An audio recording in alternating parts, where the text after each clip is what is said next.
तर काय म्हणता मित्रमंडळी, जय भीम नमो बुद्धाय. तुम्हाला तर माहीतच आहे की आपण 3 महिन्यापर्यंत ग्रंथपठणाचे व्लॉग टाकणार आहे. तर आपल्या ग्रंथपठणाच्या व्लॉगचा दिवस आहे 64वा. तर मित्रमंडळी, काही न वेळ गमवता ओढूया आपण आपल्या टॉपिककडे. तर आजचा आपला टॉपिक हा आहे की आजच्या वाचनाची सुरुवात अहिंसा या वाचनापासून सुरू करणार आहोत. अहिंसेचे भिन्न अर्थ आणि अहिंसेचे आचरण.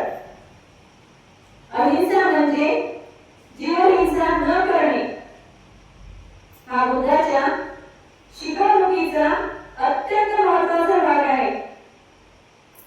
करुणा आणि मैत्री या दोघांशी अहिंसेचा जिव्हाळ्याचा संबंध आहे.